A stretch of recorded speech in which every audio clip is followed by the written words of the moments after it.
So, nagsasawa ka naman sa ganitong atake. Tapos ganito yung ending. Yun. O kaya naman ganito. Sandamukan na tutuli. Nag-ipon-ipon sa gilid. Ibang trip to! Bad trip! Yan o. Ang galing. Very good. Tapos ganito. Si Paolo, nagbumutas ng pader. Yan, nagulas. Gago! So baka gusto mong i-try itong bagong natutunan natin sa mga idol natin dyan. Nice.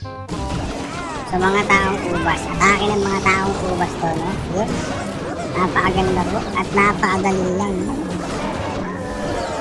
Yan. Medyo nalason pa. Tara, tingnan natin.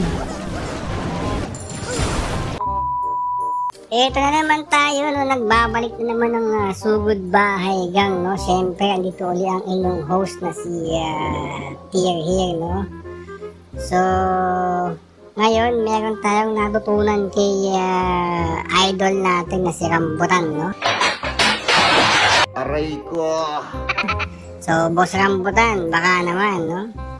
Maganda yung atake pinakita ni Boss Rambutan, eh. Pero ang gamit niya itong mga maliit na mama na may ubas. Pero super ubas yung gamit niya. Tayo, siyempre, mag-i-improvise lang tayo muna dahil wala pa tayong super ubas. Medyo magastos yan. I'm so rich! So, okay na yan. Parehas lang naman yan. Parehas na naman sila may bit-bit na ubas. No? Kaya lang, ang pinagkaiba lang yata nung kanya, frozen ubas yata yung dala-dala niya, no? Hindi totoo yan.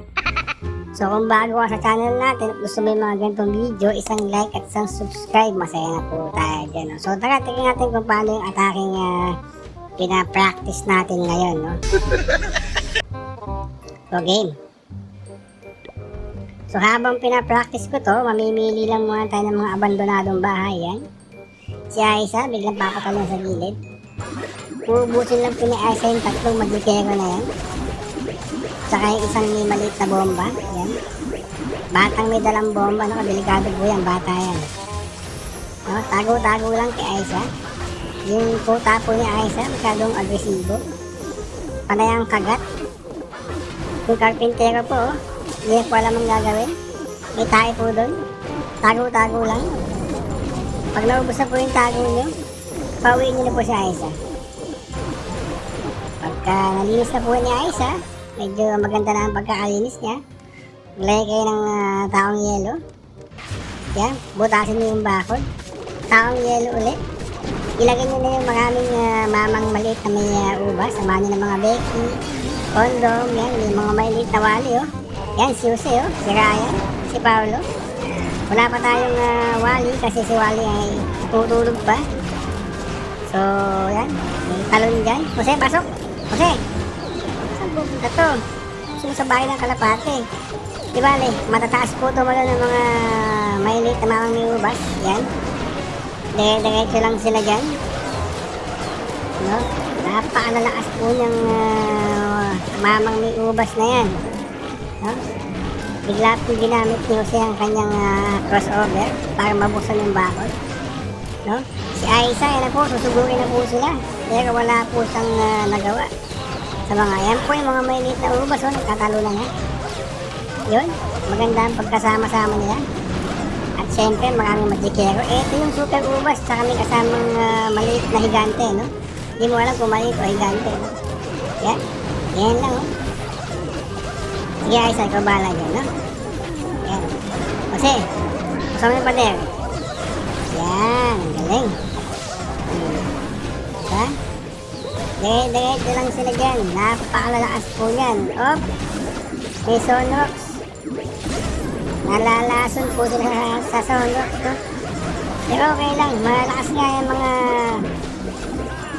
mamang may ubas na yan, eh, no? So, may robot pa silang kasama, oh. Sa pool. Si Aiza, active na active po. Panay ang talon sa gilid, no? Yung kalabaw ni Jose, gustong gusto yung lumaban. Yan, gusto po lahat. Dito maglagay tayo ng bata, saka langaw. Yung ninja, ilagay mo lang yun dyan para mabilis-bilis tayo, no? So, ayun, no? Ganun lang. Napakadali. So, pinapractice pa natin tong atake na to. Kung gusto nyo, practice nyo rin. Yun, tumatalong pa siya isa, no? Napakaganda talaga, no? So, salamat nga pala kay Boss Rambutan, no? Napakagandang atake nito. So, makakaisip tayo ng panibagong atake, no? Okay, mga boss.